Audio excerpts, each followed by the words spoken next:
तो कैसे हैं मेरे दोस्तों। तो आज हम स्टार्ट करने वाले हैं डंडर डांस सीजन 2 का एपिसोड नंबर 1। इसके पिछले सीजन की लिंक आपको डिस्क्रिप्शन में मिल जाएगी, तो वीडियो को प्लीज देखना ना भूलिएगा, वो काफी ज्यादा इंटरेस्टिंग है। चलिए जानते हैं कि सीजन 2 के फर्स्ट एपिसोड में क्या होता है। अब तक की कहानी में हमने देखा था मोमो और ओकरुन जीजी के घर का भूत भगाने आते हैं, लेकिन मोमो को यहाँ कोई भूत नहीं मिलता। फिर मोमो हॉट स्प्रिंग में नहाने चली जाती है। वहीं ओकरुन और जीजू को घर के अंदर एक सीक्रेट कमरा मिलता है जिसमें ढेर सारे टेल्सीमैन पड़े हुए थे। वहीं इधर मोमो के हॉट स्प्रिंग में कुछ आदमी आ जाते हैं जो उसकी तरफ बढ़ने लगते हैं। वह उन पर अपनी पावर यूज करने का सोचती है, तो एक आदमी उसका हाथ पकड़ लेता है और उसे पानी में डुबा देता है। और तभी उस आदमी को एक पानी की धारा आके लगती है जिससे वह मोमो को छोड़ देता है। मोमो यहाँ से भागने की कोशिश करती है। उन सब आदमियों पर लकड़ियों की एक फेंस आके गिरती है जिससे वह वहीं फंस जाते हैं। एक आदमी फिर भी मोमो की टांग पकड़ लेता है तो उसके ऊपर घर की पूरी दीवार आके गिर जाती है। यह सब असल में टर्बो ग्रैनी ने किया था, क्योंकि खुद भी हॉट स्प्रिंग में बैठी हुई थी और वहाँ का मजा ले रही थी।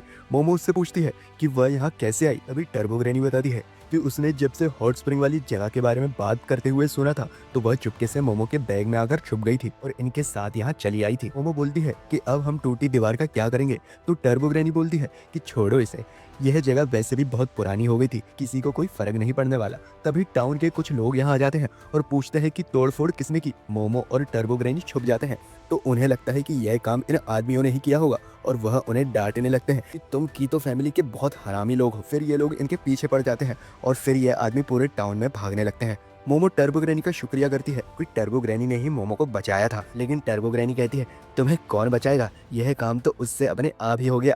मोमो अब पूछती है कि तुमने जीजी का घर देखा था ना, मुझे तो उसमें कोई भी भूत नहीं दिखाई दिया, तुम्हें क्या लगता है। जिस पर टर्बो ग्रैनी बोलती है कि वह घर तो इंसान के खून से सना हुआ है। इधर ओकरुन और जीजी ने उस सीक्रेट कमरे में एक छेद कर दिया था। उन्हें समझ नहीं आता कि वह अब क्या करें और वह मोमो के आने का इंतजार करने लगते हैं। तभी इनके घर की घंटी बजती है और इन दोनों को लगता है कि दरवाजे पर जरूर मोमो ही होगी और जीजी दौड़कर दरवाजा खोलता है, लेकिन यह तो 5 डरावनी दिखने वाली औरतें होती हैं।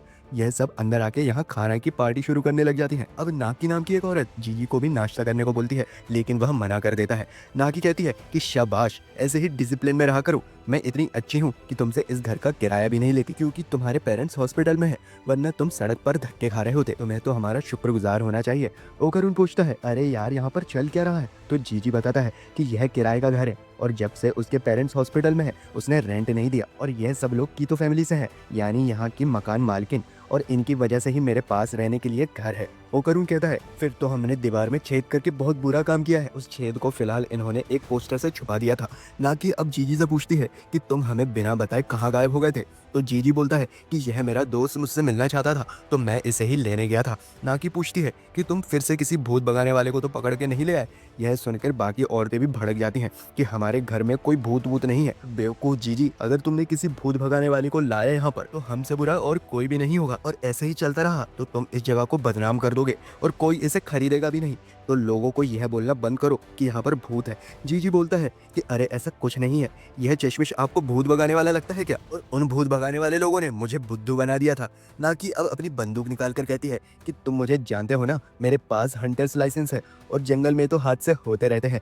जैसे मैं किसी भालू का शिकार कर रही थी, अचानक एक आदमी गोली के सामने आ गया और मारा गया। जीजी बोलता है अरे आंटी जी थोड़ा ठंड रखो, आपके पास हंटर लाइसेंस है तो भी इंसानों की तरफ गन पॉइंट करना इलीगल है। और उसके इतना कहते ही एक पुलिस वाला यहाँ आ जाता है। इसके साथ कीतो फैमिली के सारे आदमी भी यहाँ पर आ जाते हैं। वह कहते हैं कि टाउन के लोग हमारे पीछे पड़ गए थे, तो ऑफिसर सूरू ने आकर हमें बचा लिया, और शायद यह पुलिस वाला भी इनके साथ ही मिला हुआ था, क्योंकि एक औरत उससे कहती है कि हमारी फैमिली में से कोई भी अरेस्ट हुआ तो इस गलती का भुगतान तुम्हें करना होगा। अब एक आदमी जीजी से पूछता है वह कहाँ गया था, तो वह उसे भी बताता है कि मैं अपने दोस्त को लाने गया था। तो वह आदमी कहता है कि झूठ मत बोलो, मुझे झूठ बोलने वाले बिल्कुल पसंद नहीं है। जीजी कहता है कि ओकरुन मेरा बेस्ट फ्रेंड है और वह यहाँ आना चाहता था। वह आदमी अब ओकरुन से पूछता है कि जीजी की फेवरेट फुटबॉल टीम कौन सी है, तुम उसके दोस्त हो ना, तो तुम्हें तो 100% पता होगा, और अगर तुम जीजी के दोस्त नहीं हो तो मुझे पूछना पड़ेगा कि जीजी तुम्हें यहाँ पर क्यों लाया है। ओकरुन अब टीम का नाम बताता है जो कि सही होती है और इन्हें यकीन हो जाता है कि ओकरुन जीजी का दोस्त ही है। असल में जो पोस्टर इन्होंने दीवार में लगाया था उस टीम का नाम ही ओकरुन ने बोल दिया था। ना कि अब बोलती है कि तुम लोगों के साथ तो एक लड़की भी थी ना, वह कब वापस आएगी। जीजी बोलता है कि कौन सी लड़की, जिससे यह लोग समझ जाते हैं कि जीजी उनसे झूठ बोल रहा है। यहाँ पर मोमो सूचिनोको का श्राइन विजिट करने आती है, जहाँ एक आदमी सर के बल खड़ा होता है। इसका नाम मोंजिरो है। वह यूट्यूब के लिए एक वीडियो बना रहा है। अब मोंजिरो दरवाजा खोलकर मोमो को श्राइन दिखाने लगता है। मोमो बोलती है कि तुम श्राइन को ऐसे ही दिखा देते हो क्या। तो मोंजिरो कहता है इसे देखने के लिए कोई भी पैसे नहीं लगते, और मैं मांगूंगा भी तो कोई मुझे देगा नहीं। काश मैं एक बड़ा यूट्यूबर बन जाऊं। अब मोमो सूचिनिको श्राइन को देखने अंदर जाती है तो वह अंदर एक सड़े हुए सांप की केचुली पड़ी देखती है, जिसे देख मोमो डिसअपॉइंट हो जाती है कि यह तो किसी भी विशालकाय सरपेंट की लाश नहीं लगती।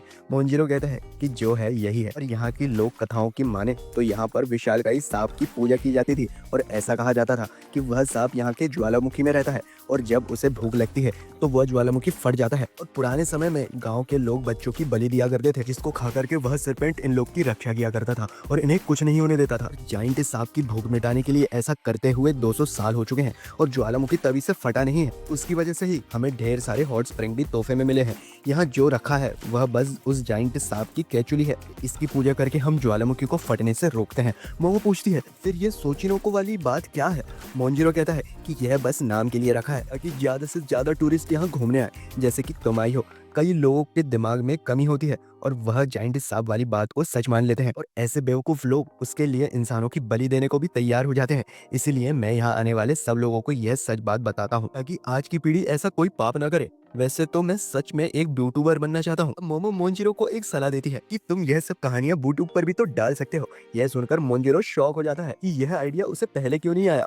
मोमो वापस जाने लगती है और सोचती है कि मतलब कोई सूचिनोको है ही नहीं। ओकरुन यह सुनकर बहुत डिसअपॉइंट होगा, पर वह उसे बड़े सांप वाली स्टोरी जरूर बताएगी जो कि उसे काफी अच्छी लगेगी। मोमो अब वापस घर आती है और सोचती है कि अब तक तो जीजी और ओकरुन में अच्छी दोस्ती हो गई होगी। जैसे ही वो गेट खोलती है तो देखती है कि ओकरुन और जीजी जमीन पर बेहोश पड़े थे, और उनके आसपास की तो फैमिली के मर्द और औरतें खड़ी हैं। अब मोमो को देख नाकी बोलती है कि चलो तीसरी पली आ गई, फेस्टिवल शुरू किया जाए। वह आदमी मोमो को पकड़ने जाने लगता है तो अपनी पावर का यूज करके मोमो खुद को बचाने लगती है और उनके सर पर जोर की लात मारती है, और एक आदमी के मुंह पर वह खाने की टेबल भी दे मारती है और उसकी गोटियां फोड़ देती है। एक आदमी उसे पीछे से पकड़कर उसके सिर को टक्कर मारता है, जिससे मोमो को चक्कर आने लगते हैं। वो आदमी मोमो की टांग पकड़ लेता है और उसे दबोचने लग जाता है। तभी टर्बो ग्रैनी बैग से बाहर निकलकर उस आदमी को डरा देती है, जिससे उसका माथा फूट जाता है। टर्बो ग्रैनी बोलती है कि मेरी नींद किसने खराब कर दी, और ये सुअर जैसे दिखने वाले लोग कौन है। मोमो कहती है कि उसे भी नहीं पता, और वह उन सबको घर से बाहर जाने को कहती है। तभी नाकी भाग कर आती है और मोमो को जोरदार लात मारती है। वो कुंग-फू कराटे की चैंपियन लग रही थी और उसकी स्पीड बहुत ही ज्यादा होती है।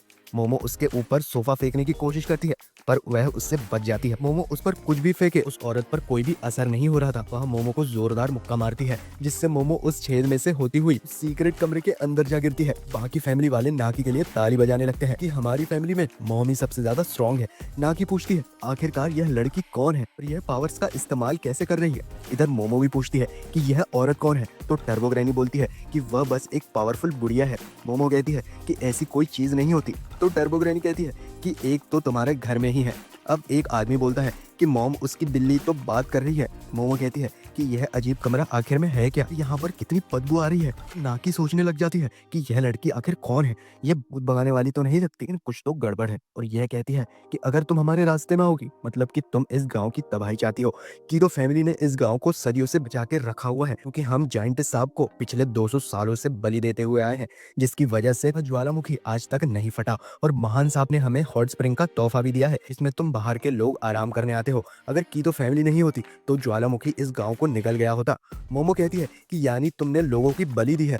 नाकी बोलती है कि हाँ, इस जगह पर ही हमने बहुत सारी बलियां दी हैं, और पहले के समय में सबसे ज्यादा बलियां इसी जगह दी जाती थी। टाइम के साथ यहाँ पर घर बन गया, लेकिन बलि देने की जगह अब भी यही है, और हम की तो फैमिली बलि देने के लिए लोगों को इस घर में बुलाते हैं और फिर उन्हें महान सरपेंट के सामने कुर्बान कर देते हैं।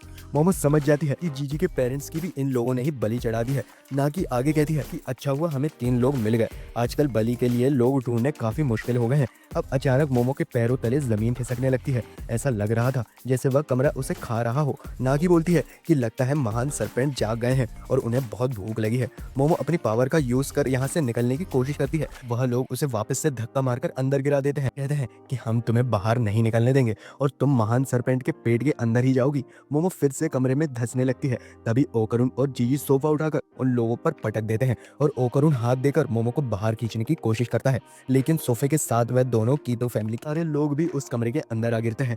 वो कमरा अब बहुत ही बड़ा हो गया था और उसके अंदर ढेर सारे घर आ गए थे।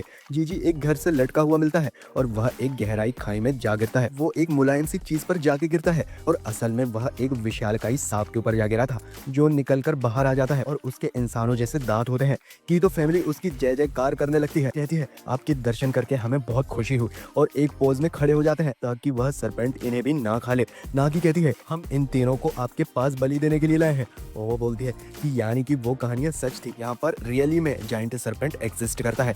टर्बो ग्रैनी बताती है कि वह कूरागारी है और ओकरुन को याद आता है कि कूरागारी तो बड़े से केचुओं को बोलते हैं और ट्रेन में उसने पढ़ा था कि यह केचुआ इंसानों को खाते हैं और गोबी डेजर्ट में मिलते हैं, पर उसे लगा था कि ये 2-4 फीट ही लंबे होंगे, लेकिन यह तो बहुत ही ज्यादा बड़ा है। मोमो कहती है यानी यह लोग पिछले 200 साल से केचुआ को बलि चढ़ा रहे थे। वह कोई गॉड नहीं है, एक इंसान खाने वाला केचुआ है। पर वह लोग नहीं सुनते और वहां नाच गाना करने लग जाते हैं और तभी वह केचुआ एक झटके में उन सबको खा जाता है। इन तीनों को समझ नहीं आता कि यह सब क्या हो रहा है और अब ये लोग क्या करेंगे। इतने बड़ी जीव को तो यह हरा भी नहीं सकते। फिलहाल वह छुपने के लिए एक घर के अंदर चले जाते हैं। अंदर आते ही वह दोनों अपने कान पकड़ लेते हैं और ओकरुन टर्बो ग्रैनी में ट्रांसफॉर्म हो जाता है और जीजी को खाने उसकी तरफ बढ़ने लगता है और यह एपिसोड यहीं पर एंड हो जाता है। तो भाई लोग, ओकरुन को क्या हो गया है? क्या यह तीनों सच में बच पाएंगे? जानने के लिए अगला एपिसोड जरूर देखिएगा। मेरे भाई लोग, आप लोग को अगर ये वीडियो अच्छा लगा हो तो लाइक शेयर करना मत भूलना और चैनल पर नए हो तो चैनल को सब्सक्राइब करके बेल आइकन को जरूर दबाना। मेरे चैनल की दूसरी वीडियोस भी देख सकते हो। मैं आपसे वही मिलूंगा। तो मिलते हैं नेक्स्ट वीडियो में। तो that's my time guys, bye.